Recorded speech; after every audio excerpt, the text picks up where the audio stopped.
Hi guys, ഭൂമിയിലെ കാഴ്ചകളിലേക്ക് എല്ലാവർക്കും സ്വാഗതം.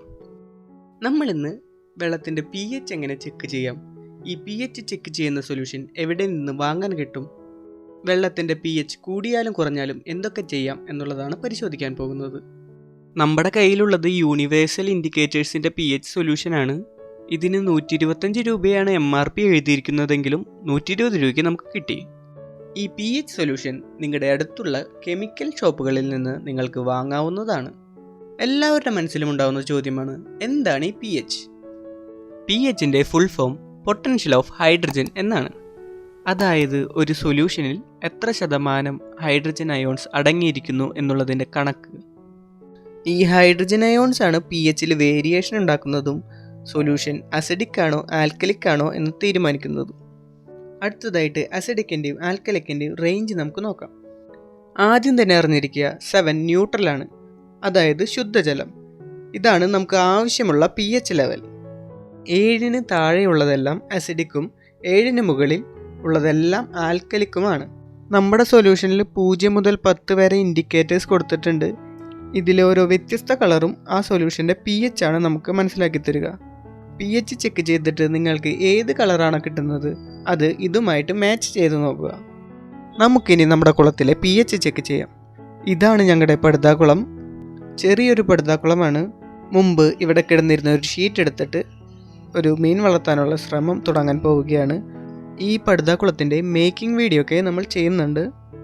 നിങ്ങൾ മീൻ വളർത്താൻ ആഗ്രഹിക്കുന്നുണ്ടെങ്കിൽ ആദ്യം തന്നെ ചെയ്യേണ്ട കാര്യങ്ങളിലൊന്നാണ് വെള്ളത്തിൻ്റെ pH ചെക്ക് ചെയ്യുക എന്നുള്ളത്. നമ്മൾ കുളത്തിൽ നിന്ന് വെള്ളമെടുക്കാണ്. 6 മുതൽ 8 വരെയാണ് മീൻ വളർത്താൻ പറ്റിയ pH. പരമാവധി 7 ആക്കി വെക്കാൻ ശ്രമിക്കുക.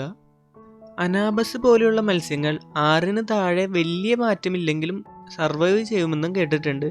എന്നാലും pH 7 ആക്കി നിലനിർത്താൻ എപ്പോഴും ശ്രമിക്കുക. നമ്മൾ കുളത്തിൽ നിന്ന് വെള്ളമെടുത്തു കഴിഞ്ഞു.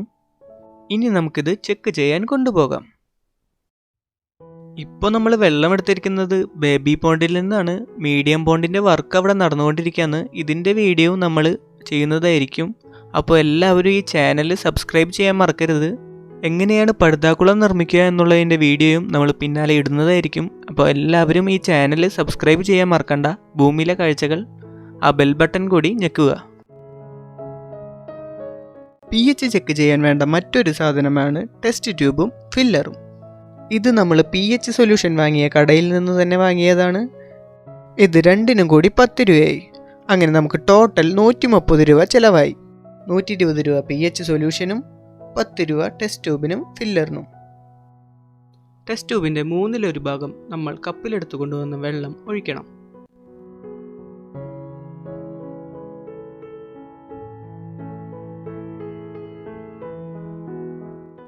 ഇനി ഫില്ലറിൽ pH സൊല്യൂഷൻ എടുക്കുക. എന്നിട്ട് ഈ ടെസ്റ്റ് ട്യൂബിലേക്ക് 4 തുള്ളി ഒഴിക്കുക. 4 തുള്ളികൾ മാത്രം ഒഴിച്ചാൽ മതി, അധികം തുള്ളികൾ ഒഴിക്കാൻ നിൽക്കണ്ട.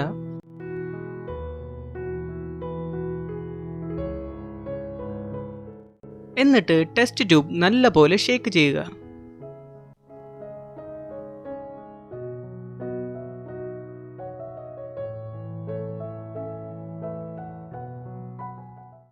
ഇപ്പോൾ നമുക്ക് നമ്മുടെ കുളത്തിലെ pH ലെവൽ കിട്ടിയിരിക്കുകയാണ്.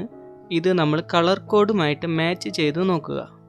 എന്നിട്ട് എത്രയാണ് pH ലെവൽ എന്ന് നോക്കുക.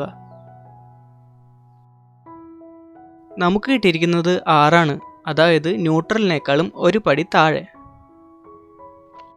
ഈ വീഡിയോ നമ്മുടെ മീൻ കുളത്തിൽ മീനുകളെ ഇട്ടതിന് ശേഷമുള്ള വീഡിയോ ആണ്. അതായത് കുളത്തിൻ്റെ വെള്ളത്തിൻ്റെ pH ന്യൂട്രലൈസ് ചെയ്തതിന് ശേഷം മാത്രമാണ് നമ്മൾ ഈ മീൻ കുഞ്ഞുങ്ങളെ ഈ കുളത്തിലേക്ക് ഇറക്കിയിരിക്കുന്നത്. ഇനി നമുക്ക് എങ്ങനെയാണ് pH ന്യൂട്രലൈസ് ചെയ്യാം എന്ന് നോക്കാം. pH 7ന് താഴെയാണെങ്കിൽ, അതായത് വെള്ളം അസിഡിക് ആണെങ്കിൽ നമ്മൾ എന്ത് ചെയ്യണം? ഒരു ബക്കറ്റിൽ വെള്ളമെടുത്തിട്ട് അതിൽ ഒരു പിടി കുമ്മായം കലക്കുക. എന്നിട്ട് അത് 10 മിനിറ്റ് നേരം അനങ്ങാതെ വയ്ക്കുക. 10 മിനിറ്റ് കഴിയുമ്പോൾ കുമ്മായമെല്ലാം ബക്കറ്റിൻ്റെ അടിയിൽ അടിഞ്ഞിട്ടുണ്ടാവും. മുകളിലെ തെളി മാത്രം എടുത്തിട്ട് ഈ കുളത്തിൽ ഒഴിച്ചു കൊടുക്കുക. ഒരിക്കലും കുമ്മായം അങ്ങനെയോടെ എടുത്ത് കുളത്തിൽ കലക്കരുത്. ഇങ്ങനെ ബക്കറ്റിൽ കലക്കിയതിന് ശേഷം തെളി മാത്രം എടുത്തിട്ട് കുളത്തിൽ ഒഴിച്ചാൽ മതി. ഇങ്ങനെ ചെയ്താൽ പെട്ടെന്ന് തന്നെ pHൽ മാറ്റം വരുന്നതായിരിക്കും. 1 മണിക്കൂർ കഴിഞ്ഞിട്ട് pH ഒന്നുകൂടെ ചെക്ക് ചെയ്ത് നോക്കുക. അടുത്തത് pH 7ന് മുകളിലായാൽ എന്ത് ചെയ്യാമെന്നുള്ളത് നോക്കാം. അതായത് വെള്ളം ആൽക്കലിക്കായാൽ എന്ത് ചെയ്യാമെന്നുള്ളത്. കുളത്തിലേക്ക് പൈപ്പ് ഇട്ടിട്ട് വെള്ളം ഒഴിച്ചു കൊടുത്തിട്ട് അതിൻ്റെ മുന്നിൽ ആലം 5 മിനിറ്റ് നേരം പിടിച്ചു വയ്ക്കുക. ഇങ്ങനെ ആലം പൈപ്പ് വെള്ളത്തിൽ പിടിച്ചു വയ്ക്കുമ്പോൾ pH തന്നെ കുറയുന്നതായിരിക്കും. 5 മിനിറ്റിൽ കൂടുതലൊന്നും ഇങ്ങനെ പിടിച്ചു വെക്കരുത്, pH പെട്ടെന്ന് താഴുന്നതായിരിക്കും. ഇത് ചെയ്തതിന് ശേഷം pH ടെസ്റ്റ് ചെയ്യാൻ മറക്കരുത്. എന്നിട്ട് ഇതിൽ നിന്ന് റിസൾട്ട് കിട്ടിയില്ലെങ്കിൽ മാത്രം ഈ പ്രവൃത്തി ഒന്നും കൂടെ തുടരുക.